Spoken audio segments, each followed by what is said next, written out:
Hello, and thanks for stopping by. Just south of Spitalfields Market and east of Liverpool Street Station, there lies an arcane warren of lanes and alleyways, one of which is a sound contender for London's quirkiest street name, Frying Pan Alley. Frying Pan Alley, which connects Sandys Road to Bell Lane, looks rather bland nowadays, a pedestrianised area lined on either side by modern buildings. The only aspect which gives it any real character are these vintage lampposts. Despite its nondescript appearance, Frying Pan Alley is an important survivor, for it provides a reminder of a long-forgotten era, a time when Frying Pan Alley was in fact a very common street name. As this listing from 1783 shows, there were at least 18 Frying Pan Alleys dotted throughout London alone. So why was the name so common? Well, in the 18th and 19th centuries, there were certain little passageways which became closely associated with ironmongers. These folk would often hang a frying pan outside their premises as a means of advertising their wares, not dissimilar to the fancy merchant signs which can still be seen dangling over Lombard Street in the city's financial heart. Such communities, whose livelihood depended on peddling cheap metal, tended to be very poor, meaning whenever you encountered a Frying Pan Alley, it was a sure sign you were venturing into a deeply impoverished and sometimes dicey area. The Frying Pan Alleys which were dotted throughout London tended to be cramped, overlooked places, and as such they rarely appeared on maps, although it is possible to find some mentions of their various incarnations hidden away in the newspaper archives. We'll return to the Spitalfields Frying Pan Alley later, but what I'd like to do now is show you the approximate locations of 6 other Frying Pan Alleys which I've been able to find some record of.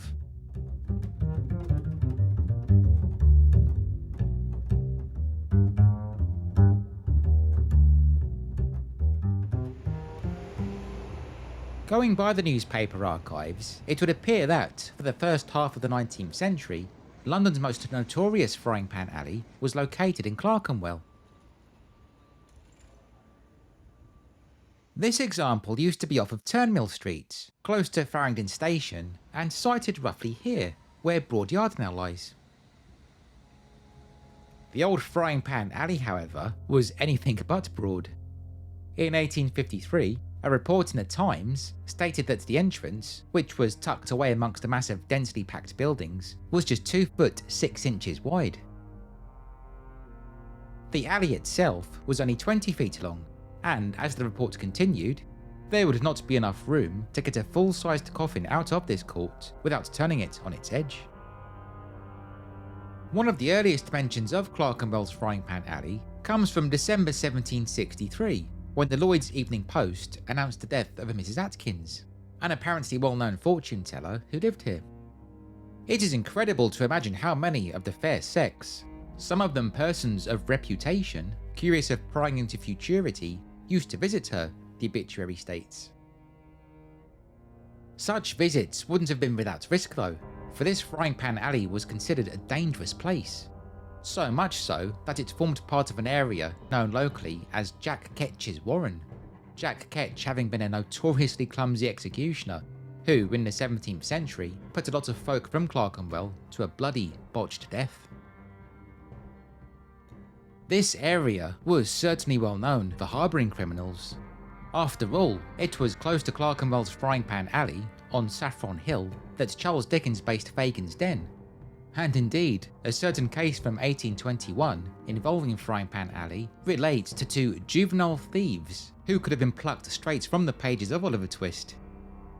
The 2 lads in question, George Crawley and Thomas Head, both aged 14, were pursued after a girl had her cloak stolen near Sadler's Wells, and they were eventually tracked down to a property on Frying Pan Alley, where they were found sitting beside a fire and singing a flash song. For their crime, the pair were transported to Australia, a sentence which they met in court with the most hardened indifference.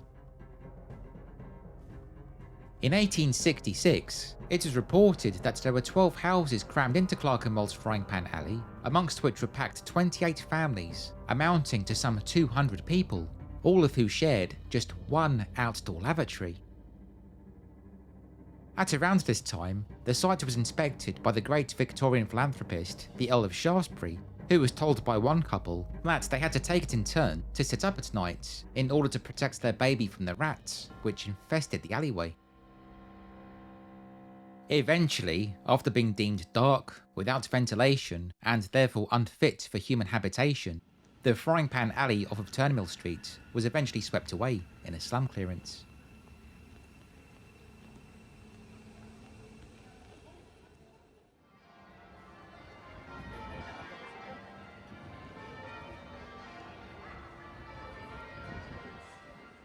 Borough, in Southwark, had a high concentration of frying pan alleys.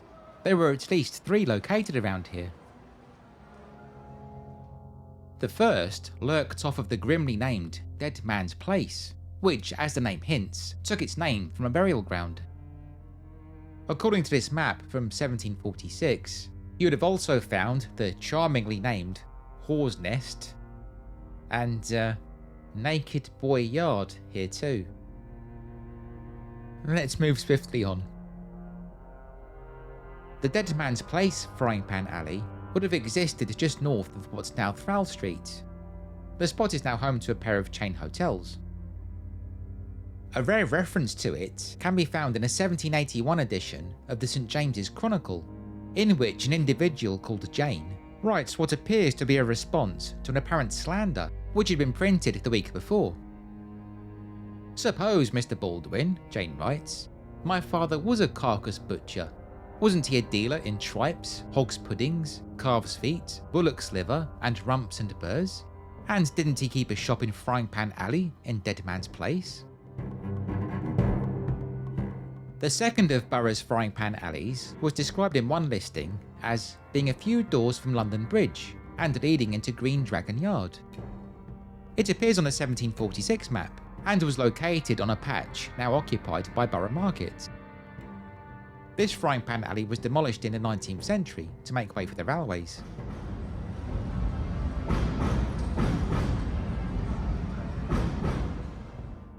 The third frying pan alley in Borough was based close to Guy's Hospital, off of a lane known as Maze, which took its name from the Great Maze Pond. A record of this alley, dating from January 1836, which relates to the inquest of the death of an elderly resident named Mr. McCarthy, gives some insight into the desperate poverty which existed in such places.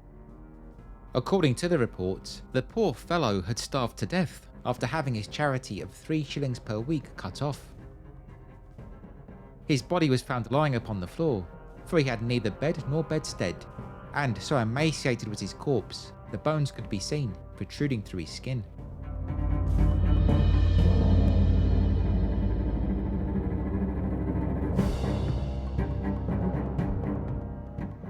Over in Lambeth, a frying pan alley was located roughly where this branch of Albert Embankment now runs, right alongside White Hart's Dock, which now lies grubby and abandoned, although these benches, fashioned from boats, provide a subtle reminder of this location's maritime heritage.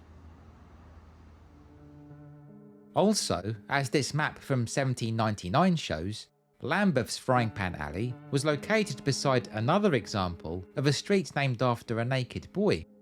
Naked Boy Alley in this case. Seriously, who on earth was naming these places? Lambeth's Frying Pan Alley is a rare example of one which happened to be photographed during its time.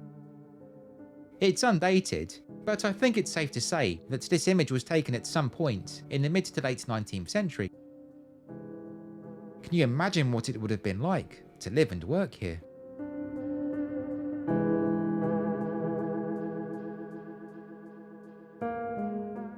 The frying pan alleys we've encountered so far have all been in the capital's crowded centre, but it would appear there was even one out in Barnes, a pleasant riverside area in southwest London, thus demonstrating that, in days gone by, no area was free of abject poverty. According to a letter written to the Richmond Herald in December 1950, this frying pan alley could once be found close to Barnes Bridge, or more specifically, according to the correspondent, the passage behind the terrace leading from Long Walk, through the arch to Cleveland Gardens. It was a collection of small, dirty cottages, no gardens, doors always open, crying children, and neighbours quarrelling, and as a rule, something frying, hence the name.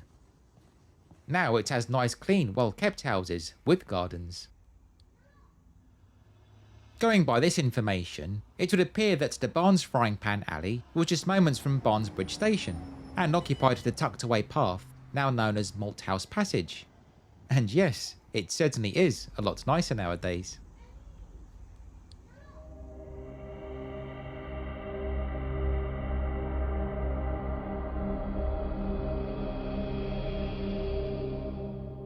Let's return now then to London's only surviving frying pan alley, the one in Spitalfields.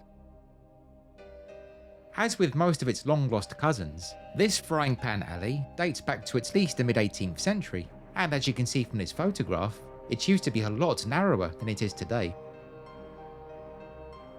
For much of its life, it would have also smelt distinctly fishy too, as Spitalfields Frying Pan Alley was famous for being home to Barnett's, a company which specialised in smoking salmon. Barnett's remained here all the way up until 1975. You can see their Frying Pan Alley smokehouse in this old footage.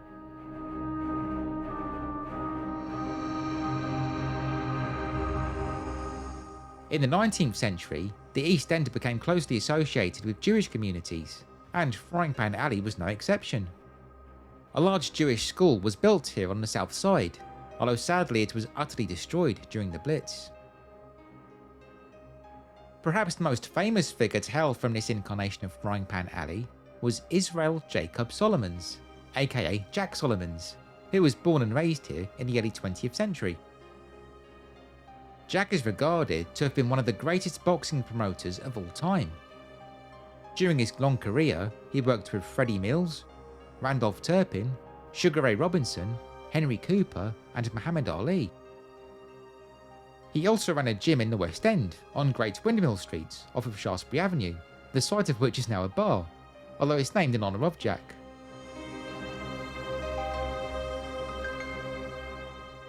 Over the years, Spitalfields Frying Pan Alley has inspired several works of literature. In the 1870s, Teresa Cornwallis West wrote a novel entitled Frying Pan Alley, in which she described the cramped area as it appeared in those days.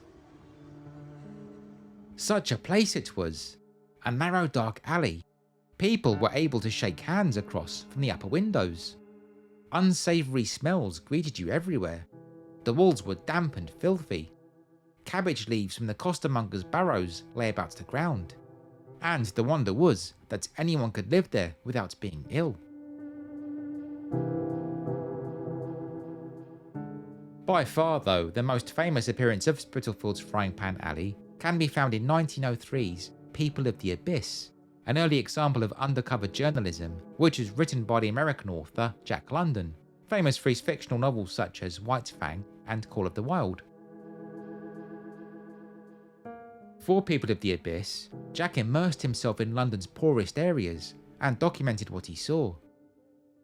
Chapter 6 of the book is entitled Frying Pan Alley and a Glimpse of the Inferno.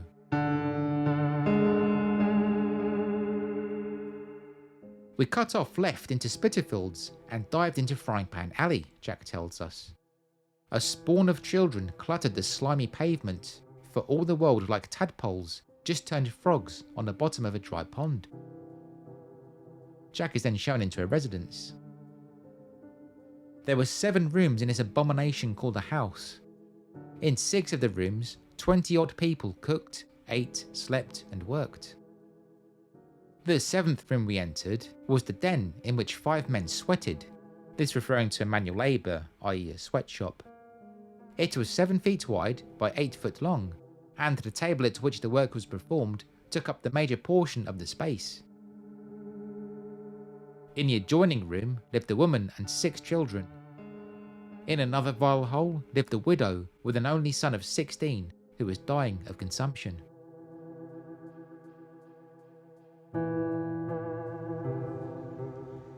I know I started off this video by saying how bland Frying Pan Alley looks today, but my word, I'd take this over those sorts of conditions every time.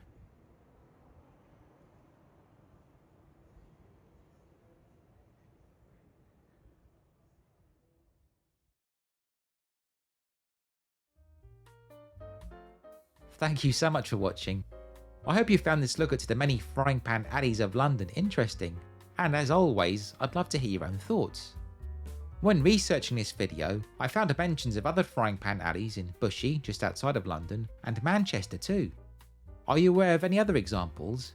If so, please do be sure to let me know in the comments.